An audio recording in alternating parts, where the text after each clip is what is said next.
I remember being, when I was younger and like thinking it was cool to like be into like pale ales and IPAs and stuff like that. But at this point, I just drink the mom beers. This is really swiveling around.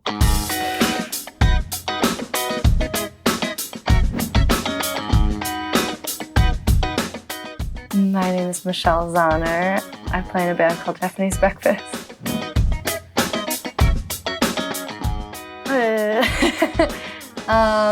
I guess I would like people to hear our music and see the things that I've made. For me, my career really took off in March of 2016 when we went to South by Southwest and I got signed to Dead Oceans and a booking agent. A really big thing that happened was when I quit my office job to start pursuing music full time, and yeah, so that was a definite holy shit moment.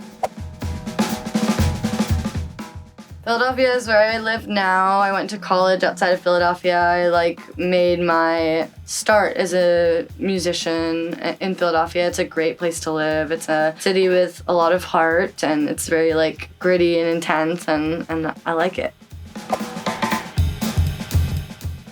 I just liked it. I liked the name and I thought it would make people think of something beautiful and neat and unique.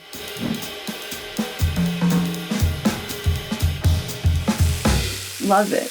Yeah. I was born in Korea. I was born in Seoul and went there every other summer to visit my family. Ate a lot of really great food. We're ending the tour in Seoul and I'm spending 3 weeks there and I'm really excited to eat a lot of great food there.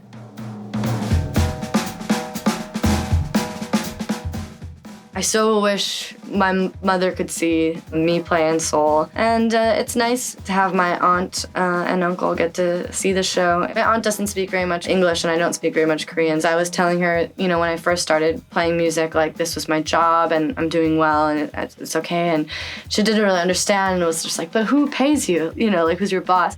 And so it was nice to basically have her come to see a show in Seoul and it was so special. I'm excited to see her again.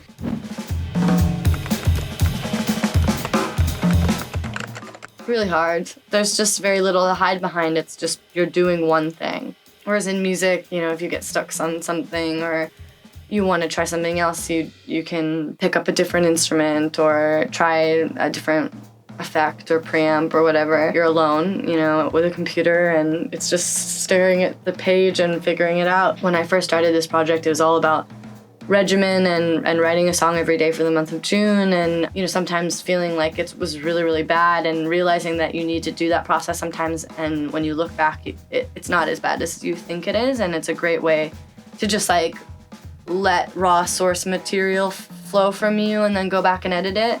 In the same way that I've sort of approached the book, I tried to write 1,000 words every day, and they could be 1,000 shit words, and if you have one sentence that has unlocked something really special, it was worth it. But you have to kind of continuously put in the time and create this regimen for yourself. And I think that's important in art that doesn't get talked about too often.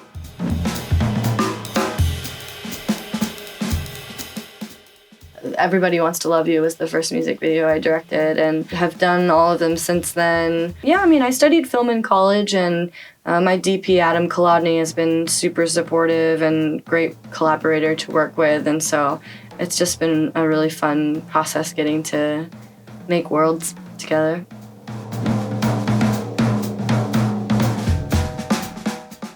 Yeah, we're both huge Wong Kar-wai fans and we both really like anime, so a lot of our influences come from that kind of place. It depends on the video.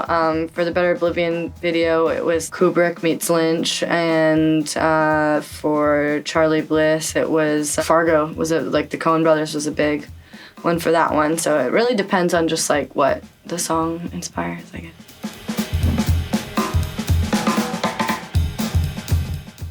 Love the new Aldous Harding record. Her song Fix Your Picture is one of my favorite songs that came out this year.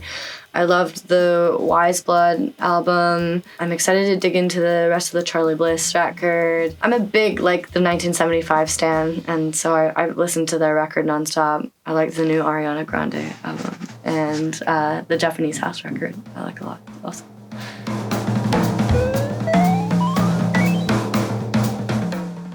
Japanese Breakfast is a browser game that I made. When Psychopomp came out, my husband, who also plays in the band, made just like for fun, like MIDI versions of all the songs. And when we signed to Dead Oceans, they were like, you should make a video game. This sounds like video game music. It would be so great. We did MIDI versions of Soft Sounds from Another Planet. And so I kind of helped to place the music and do some of the writing and come up with the concept and helped put together the characters and the dialogue. It was a really fun process to get to make my own game. I would like to do it again, hopefully someday, but luckily that project happened, and one of the developers of Sable, they asked me to compose the music for the soundtrack. So I'm really excited about being involved in that process as well. The art is so beautiful and it's an amazing team, and that'll come out next year.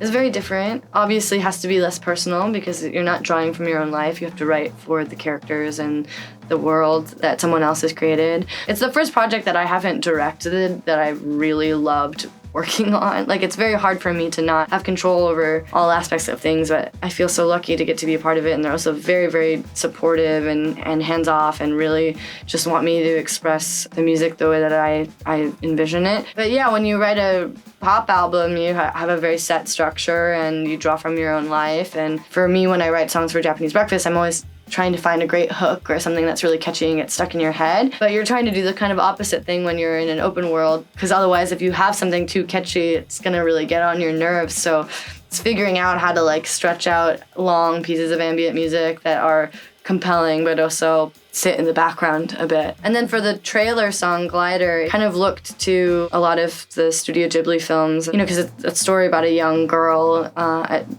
sort of discovering herself and adventuring in this planet. And I feel like a lot of Miyazaki movies are like that. And so how do you make a song feel like that? So I drew a lot of inspo from there.